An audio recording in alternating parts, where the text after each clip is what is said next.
My name is Thomas Mitchell, and after 3 decades representing the great state of Montana in the United States Senate, I thought I had earned the right to some peace and quiet.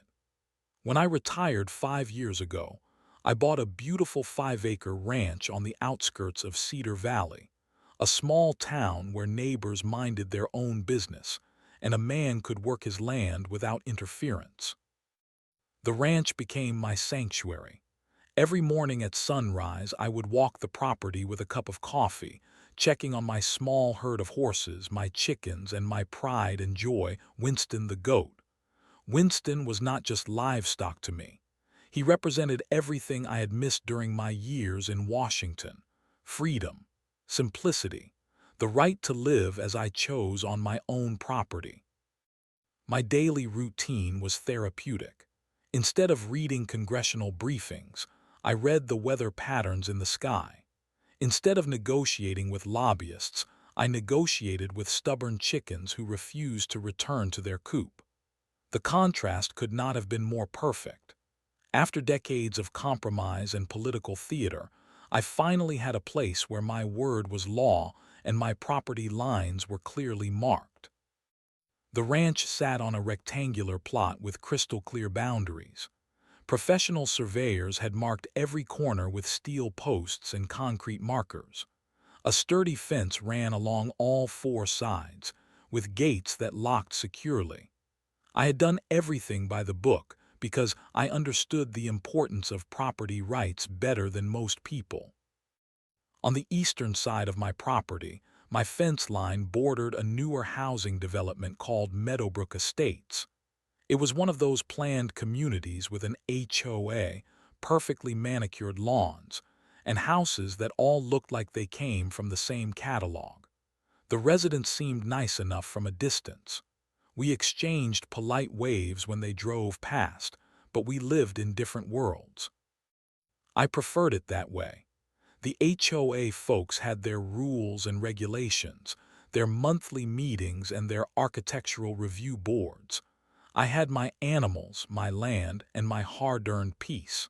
The fence between us was more than just a property boundary. It was the line between two philosophies of life. For the first 4 years, this arrangement worked perfectly. The HOA residents stayed on their side, dealing with their homeowner association politics and their perfectly scheduled garbage pickup. I stayed on my side, feeding my animals and fixing things with my own hands. Occasionally, children from the development would stop by the fence to pet Winston, and I did not mind. He loved the attention, and their parents always seemed grateful that their kids could see real farm animals up close.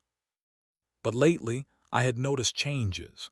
New signs appeared along the fence line on the HOA side. Fresh paint marked property boundaries that had been clear for years. More importantly, I started seeing unfamiliar faces walking near the fence, taking pictures and making notes on clipboards. Something was stirring in Meadowbrook Estates, and my years in politics had taught me to recognize the early signs of trouble. The calm before the storm always felt like this: quiet, tense, like the air before a thunderstorm when the animals get restless and the birds stop singing. I should have paid closer attention to those warning signs. It was a Tuesday morning in early spring when my peaceful world collided with the HOA universe. I was refilling Winston's water trough when I heard the aggressive slam of a car door. Through the fence, I watched a white SUV park at an odd angle, like the driver was in a hurry or making some kind of statement. The woman who emerged looked exactly like what central casting would order for an HOA president. Perfectly styled blonde hair, designer workout clothes, and a clipboard clutched like a weapon. She marched toward my fence line with the confidence of someone who expected immediate compliance with her demands.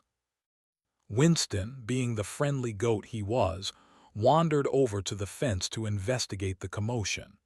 He stuck his nose through the chain link, probably hopping for a treat or some attention. That innocent gesture would prove to be the spark that lit this entire fire. "Excuse me," the woman called out in a voice that carried across both properties. "I need to speak with you about your livestock situation." I wiped my hands on my work gloves and walked over, maintaining the polite demeanor that had served me well in countless political negotiations. "Good morning. I am Tom Mitchell. How can I help you?" "I am Karen Hendricks, president of the Meadowbrook Estates Homeowners Association." She held up her clipboard like a badge of authority. "This goat needs to be removed from the fence line immediately. It is creating a disturbance and violating our community standards." I felt my eyebrows raise involuntarily. "Ma'am, with respect, this is my property. My animals are properly contained within my fence line, as you can see." "That does not matter," Karen snapped, her voice rising. "The HOA has standards about appropriate land use in this area. Having farm animals this close to our residential community is unacceptable. It affects our property values and creates health hazards." Winston chose that moment to let out a cheerful bleat, as if joining the conversation. Karen jumped back like he had threatened her life. "Look at that behavior," she exclaimed. "That animal is clearly aggressive and dangerous. I am going to have to file a complaint with the county about unsafe livestock conditions." My 30 years of political experience kicked in. Stay calm, gather information, never escalate unnecessarily. "Mrs. Hendricks, I understand your concerns, but I want to clarify something important. The HOA rules that govern your community do not extend to my private property. This ranch existed before your development was built." "That is irrelevant. We have to protect our investment and our families. If you refuse to cooperate voluntarily, I will be forced to take this matter to the appropriate authorities." Karen's face was flushing red, a sure sign that reasonable discussion was ending. "I am happy to cooperate with any legitimate authority that has jurisdiction over my property," I replied evenly. "But I will not remove legally owned animals from legally owned land because of HOA preferences that do not apply here." Karen's eyes narrowed dangerously. "We will see about that. I know people in this county, Mr. Mitchell. I know how to get things done when people refuse to be reasonable neighbors." She turned on her heel and marched back to her SUV, leaving tire marks on the asphalt as she accelerated away. Winston watched her go with mild interest, then returned to his grass. He had no idea he had just become the center of a war that would consume both our lives for the next 6 months. I stood by the fence for several minutes, processing what had just happened. In all my years dealing with difficult personalities in Washington, I had learned to recognize certain types. Karen Hendricks was the dangerous kind. She genuinely believed her authority extended wherever she wanted it to reach, and she would not stop until she got her way or met someone who could stop her. Unfortunately for Karen, she had just picked a fight with the wrong retired senator. Karen's declaration of war began in earnest the very next day. I was enjoying my morning coffee when I spotted 3 people standing along my fence line, one of them holding what appeared to be a surveyor's tape measure. Karen stood in the center, pointing at various sections of my property while 2 men in polo shirts took notes. I threw on my jacket and walked outside to investigate. "Good morning," I called out. "Can I help you folks with something?" Karen turned with a smile that looked more like a predator baring teeth. "Just verifying some property boundaries, Mr. Mitchell. We want to make sure everyone understands exactly where the lines are drawn." "The boundaries were professionally surveyed when I purchased this property 5 years ago," I replied. "All the markers are clearly visible and legally recorded with the county." One of the men, who introduced himself as the HOA vice president, held up his measuring tape. We are just double-checking some measurements. There seem to be some discrepancies in the records. I knew exactly what they were doing.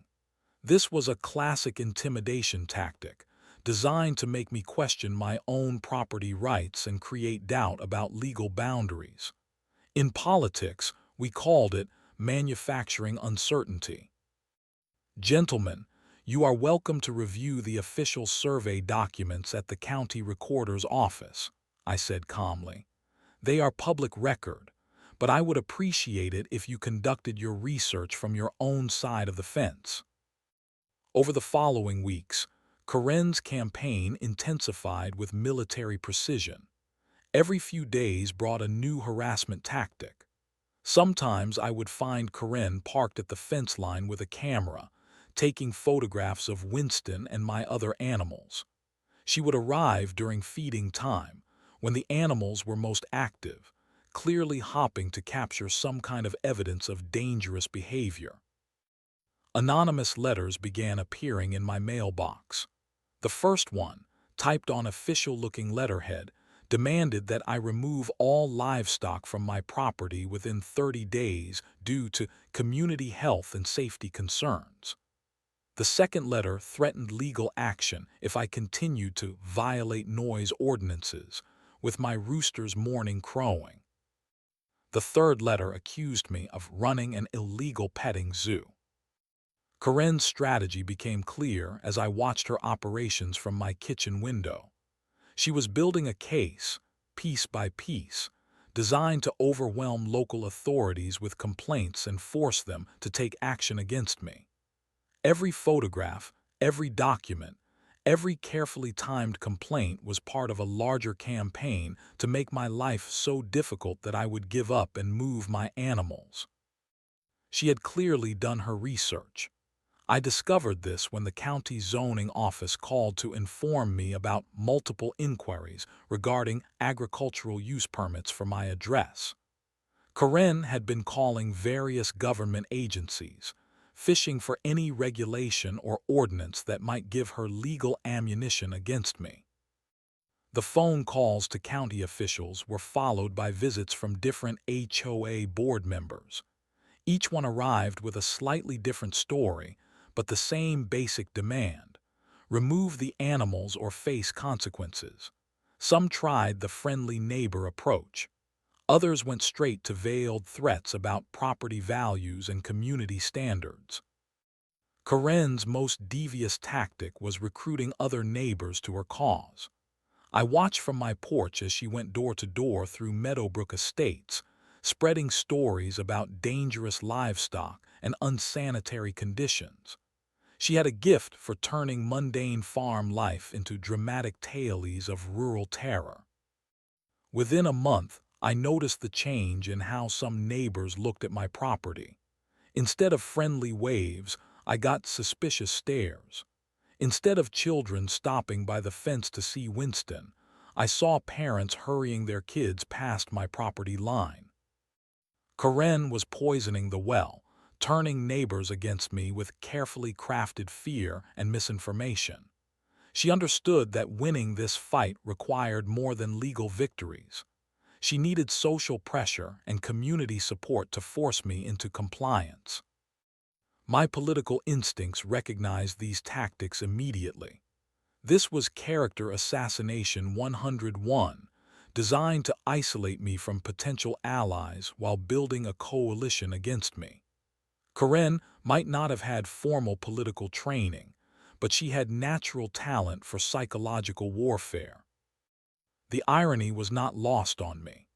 After spending 30 years navigating the complex political battles of Washington, D.C., I was now facing the same dirty tricks in a small-town dispute over a goat. The stakes might have been smaller, but Karen's ruthlessness matched anything I had seen in the Senate. What Karen did not realize was that she was teaching me exactly how dangerous she could be. And in politics, understanding your opponent's capabilities is the first step toward victory. The morning that changed everything started like any other.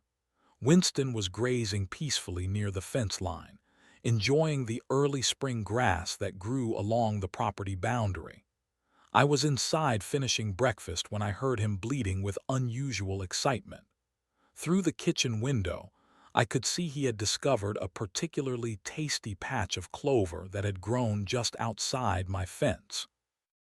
Winston, being a goat, had simply stuck his head through the chain link to reach the better grass on the HOA side. His body remained completely on my property, but his head and neck extended maybe 18 inches past the fence line to reach the clover. I was smiling at his resourcefulness when Karen's white SUV came roaring down the street faster than I had ever seen her drive. She slammed on the brakes and jumped out like she was responding to a life-threatening emergency. What happened next still amazes me when I think about it. Karen pulled out her cell phone and dialed 911. I could hear her voice carrying across both properties as she spoke to the emergency dispatcher. "Yes, I need police and animal control immediately. We have aggressive livestock attacking residents at Meadowbrook Estates. The animal has broken through containment and is threatening community members. This is an emergency situation." I stood frozen in my kitchen, coffee cup halfway to my lips, trying to process what I was witnessing. Karen was reporting a false emergency about Winston eating grass. The goat had not broken through anything. He had not threatened anyone. He was literally just stretching his neck to reach better food. But Karen continued her performance for the 911 dispatcher. "The animal appears to be a large goat, and it has breached the property fence. Yes, there are children in this neighborhood. No, I cannot safely approach my own property with this dangerous livestock on the loose." Within minutes, the sirens began wailing in the distance. My quiet country morning erupted into chaos as 3 police cars and an animal control van came screaming down the road with full lights and sirens, like they were responding to an armed robbery. I watched through my window as heavily equipped officers emerged from their vehicles, hands near their weapons, expecting to confront some kind of dangerous animal situation. What they found instead was Winston, still peacefully eating clover with his head poking through the fence. The lead police officer, a sergeant named Rodriguez, surveyed the scene with obvious confusion. I could see him looking back and forth between Winston and Karen, trying to understand what emergency had prompted this massive response. I walked outside to meet the officers, maintaining the calm demeanor that had served me well in countless crisis situations during my Senate years. "Good morning, officers. I am Tom Mitchell, the property owner. How can I help you?" Sergeant Rodriguez looked at me, then at Winston, then at Karen, who was now gesturing wildly and pointing at my property. "Sir, we received a 911 call about aggressive livestock threatening residents. Can you explain what is happening here?" "Certainly, Sergeant. That is Winston, my goat. As you can see, he is contained within my fenced property. He has simply stuck his head through the fence to eat some grass on the other side. All of my animals are properly contained and pose no threat to anyone." Karen immediately interrupted, her voice rising to near hysteria. "That animal has been terrorizing our neighborhood for months. It broke through the fence and invaded our property. I demand that you arrest this man for harboring dangerous livestock and creating a public nuisance." The animal control officer, a woman named Janet Collins, approached Winston with professional caution. Winston, being the gentle creature he was, allowed her to examine him without resistance. Officer Collins checked his condition, looked at the fence line, and measured the distance his head extended through the chain link. "Ma'am," Officer Collins said to Karen, "this animal is properly contained. He has not broken through any fence. His body is entirely on the owner's property. He is simply reaching through the fence to graze, which is normal behavior for goats. But he is on our property, Karen protested. His head is on HOA property without permission. Sergeant Rodriguez exchanged a look with his fellow officers that spoke volumes about their experience with nuisance calls. "Ma'am, are you telling me you called 911 because a goat stuck his head through a fence to eat grass?" "I called because we have dangerous livestock threatening our community," Karen replied, but her voice had lost some of its earlier conviction. The sergeant's expression hardened. "Ma'am, filing false police reports is a serious offense. Emergency services are for actual emergencies. We have officers who could be responding to real crimes right now." Karen's face flushed red, but she refused to back down. "This is not a false report. That man is violating county ordinances and HOA regulations." Officer Collins finished her inspection and approached us. "Mr. Mitchell, your animals are properly contained and well cared for.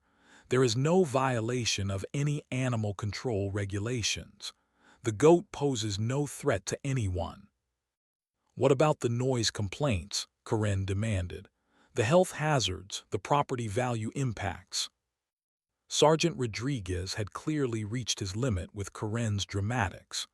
"Ma'am, unless you have evidence of actual violations of actual laws, this matter is resolved.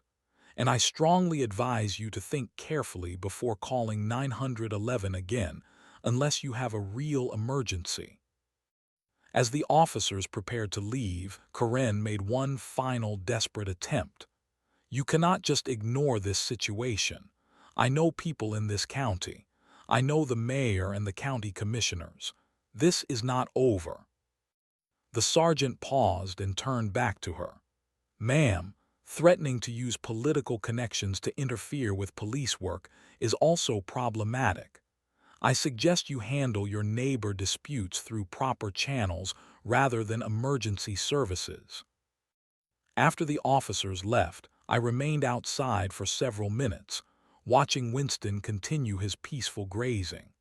The absurdity of the situation was almost too much to process. A former United States senator had just been investigated for goat terrorism because his animal ate grass near a property line. But I also recognized something important had just happened. Karen had revealed the true extent of her desperation and her willingness to abuse emergency services to get her way. She had also demonstrated to local law enforcement that she was the problem in this situation, not me. The false 911 call would prove to be Karen's first major tactical error, but it would not be her last. Karen's false emergency call seemed to unleash something primal in her personality.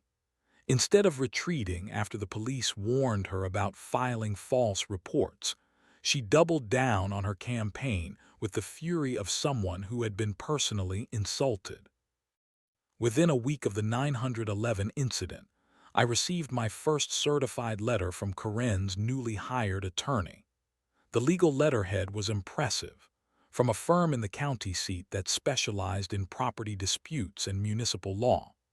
The letter demanded immediate removal of all livestock from my property, claiming violations of county noise ordinances, health regulations, and something called nuisance statutes. The attorney's letter was followed by a formal complaint filed with the county planning department. Then another complaint with the state environmental agency about agricultural runoff from my 5 chickens and 1 goat. Karen had clearly spent considerable time researching every possible angle of attack.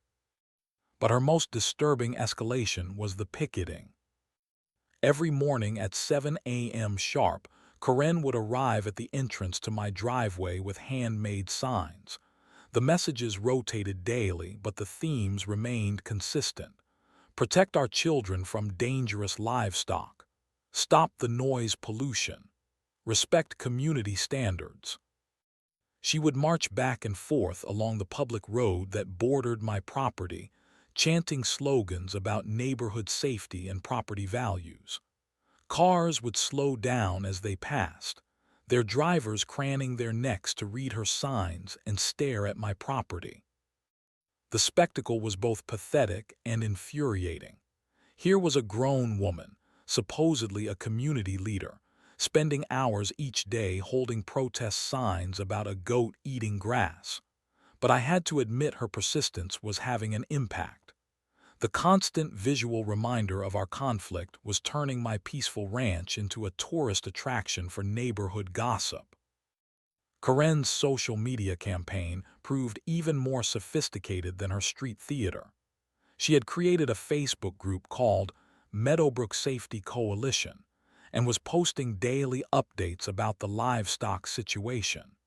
Her posts included carefully selected photographs that made Winston look as menacing as possible, usually shot from low angles that exaggerated his size. She had also mastered the art of inflammatory language. In Karen's social media world, Winston was not a gentle pet goat. He was aggressive livestock that posed serious risks to children and families. My morning routine of feeding chickens became industrial agricultural operations that created noise pollution and health hazards. The posts were getting dozens of likes and comments from neighbors I had never met, all expressing outrage about the dangerous conditions they believed existed next door to their community. Karen was building a narrative that painted me as a selfish neighbor who cared more about my animals than community safety. Then the local news called. "Mr. Mitchell, this is Sarah Chen from Channel 7 News.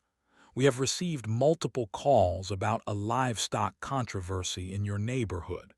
Would you be available for an interview about the situation?" I politely declined the interview but asked about the nature of the calls they had received. The reporter explained that several residents had contacted the station about ongoing disputes involving dangerous animals and property disputes. Someone had provided them with Karen's social media posts as evidence of the story. Karen was taking our dispute public, trying to use media pressure to force me into compliance. It was a clever strategy that showed sophisticated understanding of modern information warfare. She could not win this fight through legal channels because she had no legal standing, but she might be able to win through public pressure and social media manipulation. The certified letters kept coming. Karen's attorney was billing her significant money to send increasingly threatening demands, each one more creative than the last in finding new legal theories for why my animals constituted a public nuisance. The letters cited everything from medieval property law to modern environmental regulations.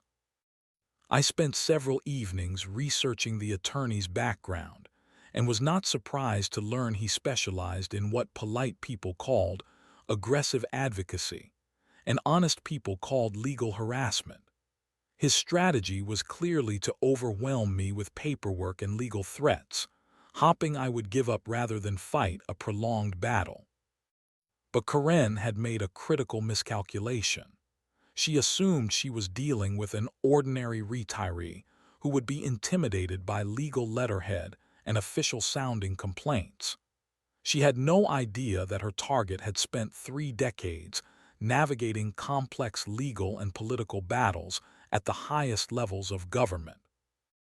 Every letter from her attorney, every complaint filed with county agencies, every social media post attacking my character was being carefully documented and saved. My years in the Senate had taught me that in any serious conflict, documentation is everything.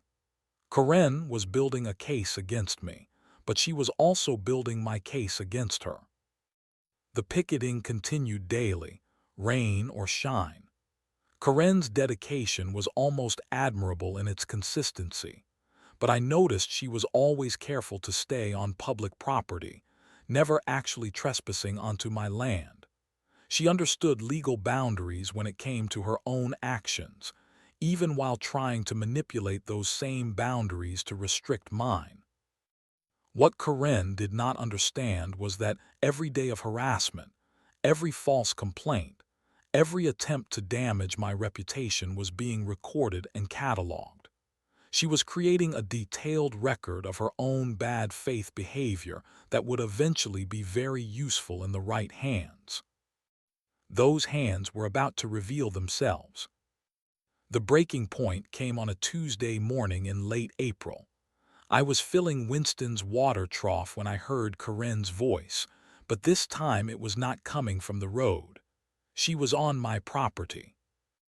I looked up to see her marching across my pasture with a rope in her hands, heading directly toward Winston.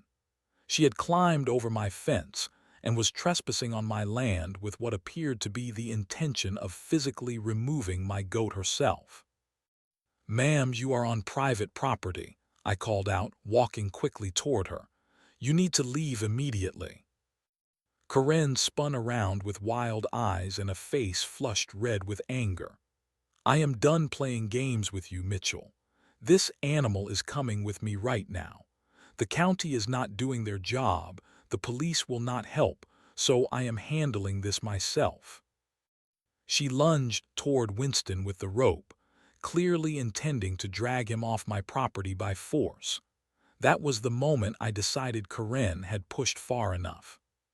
"Stop right there," I said, my voice carrying the authority that had commanded Senate hearing rooms for 3 decades. "You are trespassing on private property and attempting to steal livestock. You need to step away from my animal and leave my land immediately." "I do not take orders from you," Karen snarled. "You have terrorized this neighborhood long enough with your illegal farm operation. Someone has to protect our community from people like you." She made another grab for Winston, who sensibly trotted away from this strange woman with a rope. That was when I made the decision that would end this 6-month nightmare once and for all. "Karen, before you do something that lands you in jail for theft and trespassing, I think you should know exactly who you have been harassing for the past 6 months." I walked into my house and retrieved the leather portfolio I kept in my desk drawer. Inside were copies of documents I had hoped never to need in retirement. My Senate identification, official photographs from committee hearings, letters of commendation from 3 different presidents. When I returned to the pasture, Karen was still trying to corner Winston with her rope. I opened the portfolio and held up my official Senate photograph. "Karen, my name is Thomas Mitchell, and I served as United States Senator from Montana for 30 years. I was chairman of the Senate Judiciary Committee for 6 years and the Senate Agriculture Committee for 4 years. I helped write the federal property rights legislation you have been trying to violate for the past 6 months." Karen glanced at the photograph, then looked at me, then looked at the photograph again. I watched her face change as the implications slowly sank in. The color drained from her cheeks as she realized what she had just heard. "You are lying," she said, but her voice had lost all its earlier conviction. I pulled out a letter of commendation from the president, dated just 2 years earlier. Then a photograph of me shaking hands with the Chief Justice of the Supreme Court. Then a copy of a bill I had sponsored that became federal law.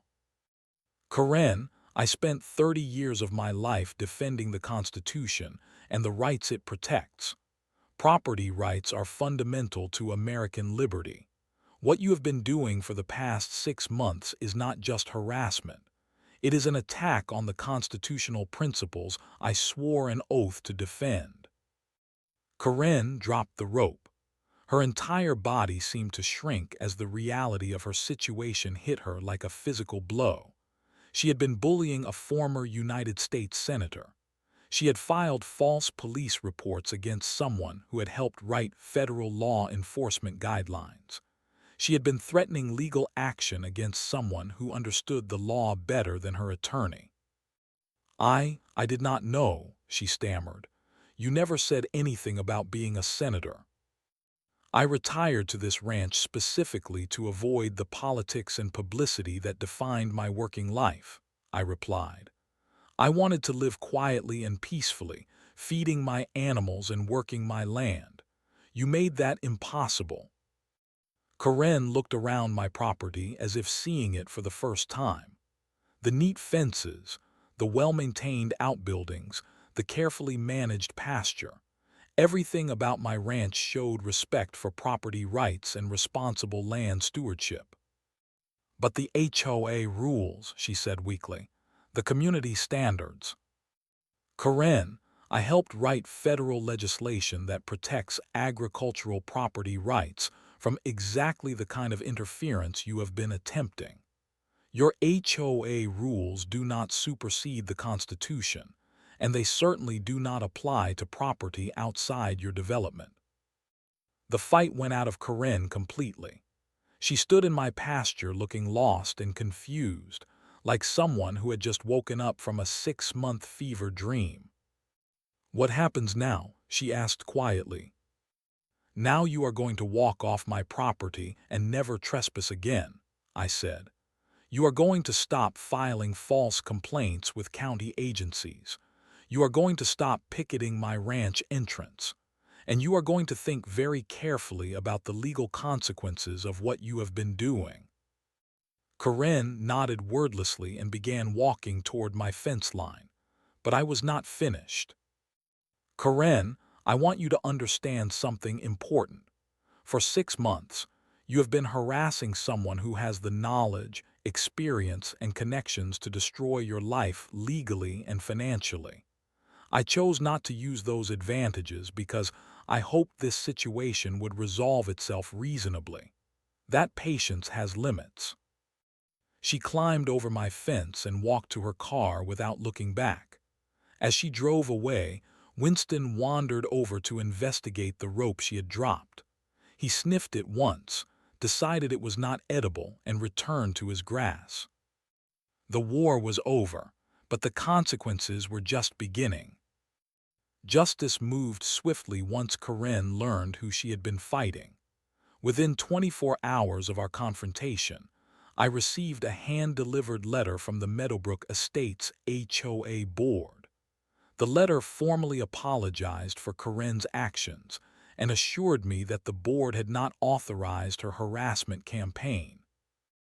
The HOA held an emergency meeting that weekend.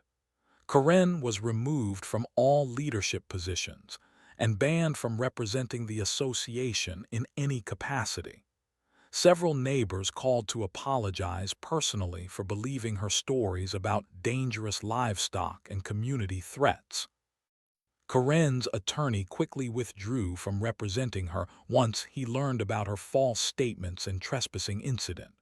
The certified letters stopped arriving. The legal threats disappeared overnight. But the real consequences were just beginning for Karen. The county attorney's office had been monitoring her pattern of false complaints and frivolous 911 calls. Once they learned she had been harassing a former senator, they decided to make an example of her.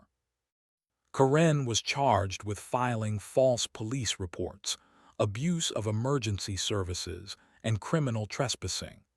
The charges carried potential jail time and significant financial penalties. Her legal bills mounted quickly as she scrambled to find new representation. The social media campaign that had been her weapon became her downfall. Screenshots of her inflammatory posts, combined with evidence of her false statements to police, painted a clear picture of deliberate harassment and defamation. Several neighbors who had supported her began distancing themselves as the truth emerged. My identity became public knowledge when the local newspaper ran a story about the dispute. The headline read, "Former Senator Wins Property Rights Battle Against HOA Harassment." The article portrayed me as a dignified public servant who had been bullied by an overzealous neighbor. The publicity brought unexpected support from across the community.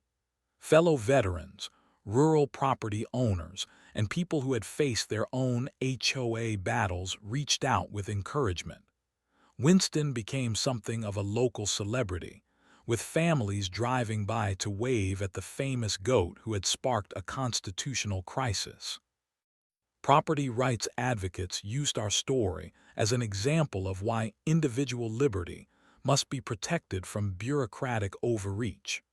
Law schools began discussing the case in classes about property law and constitutional rights. Karen eventually issued a public apology, but the damage to her reputation was permanent. She became known throughout the county as the woman who tried to bully a United States senator over a goat. The humiliation proved too much, and she moved away within 6 months. My ranch returned to its intended tranquility, but with important new protections. The county formally recognized my property rights and established clear guidelines about HOA authority limits. Future disputes would be resolved through proper legal channels rather than harassment campaigns. Winston continued his peaceful grazing routine, oblivious to his role in defending American liberty. Sometimes I watch him eating grass near the fence line and smile, knowing that even the smallest battles for freedom matter. True authority comes from service and respect, not from bullying and intimidation. Karen learned that lesson the hard way.